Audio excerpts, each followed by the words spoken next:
Hi, you're sewing with Cody, and in this video we will be doing a quick overview of the Bernette B38 sewing machine, which is an excellent little sewing machine that packs all the little bells and whistles that we become accustomed to. So a quick overview of the machine. This is the Bernette B38.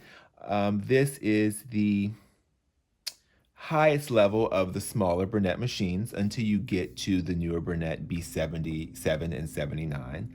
So it's more compact.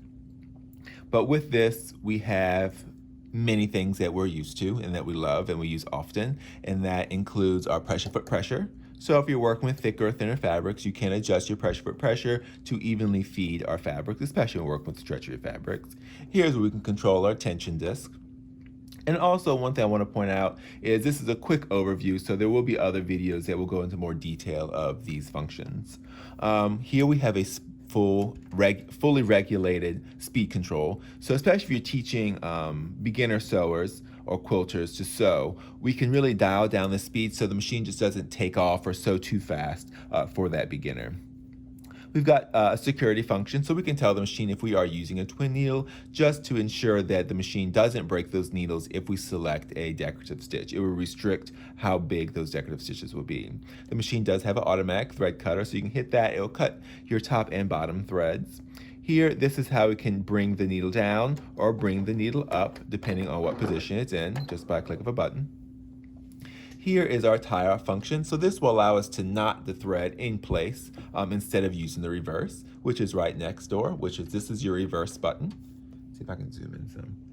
So your reverse button, which will allow you to sew backwards when you are holding down that button.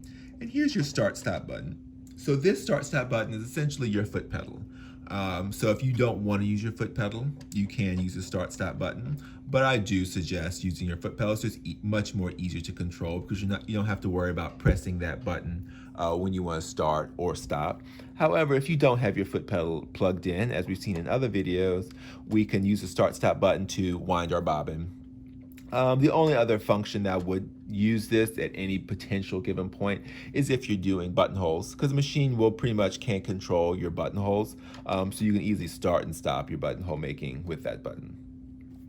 Down here is where our semi-automatic needle threader is, and under here is where our foot lever is to be able to raise or lower your foot. And there are two different heights. So there's your standard height, and then if you need to add something really bulky or get over a really bulky seam just to put your fabric underneath it, if you push all the way up, it will then really raise that foot up. I can fit all my fingers underneath there, opposed to the standard height, which I can barely get anything underneath. So if you did need to add some extra bulk, you can raise that even higher. Right here is underneath here is a little drawer, which normally holds a little booklet with all the stitches and some quick reference guides for like threading and winding bobbins.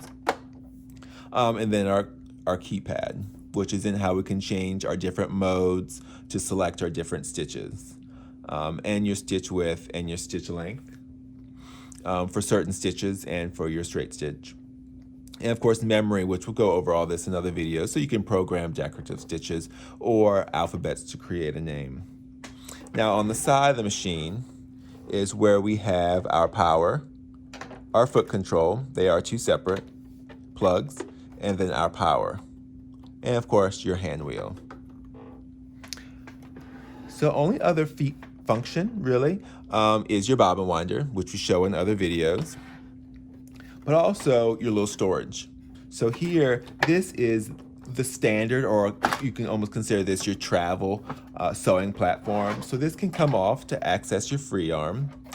And then in here is where all your little goodies, your seam ripper, your separate spool stand, some of your bobbins, and your feet that come with the machine are held. But also when you take that off, on the back of the machine, let's see if I can turn it around. I'm gonna have to unplug it. On the back of the machine is where we can control our feed dogs. So if you want to raise or lower your feed dogs, you can just as easy. So right now they're raised, but if you move it over, you'll then lower your feed dogs. And then to re-engage them, just move them back. But other than that, I do believe that's pretty much the quick overview of the bernette B38 with the basic buttons and functions, but we will go into more detail about the majority of those functions. There is two more things. I do apologize. The B38 does also come with a large slide-on table with little legs that can slide on that encompasses this whole section here. So much wider than the standard sewing platform. And it does come with a solid dust cover and carrying case. Well, dust cover / carrying case, which fits over the entire machine with this table on.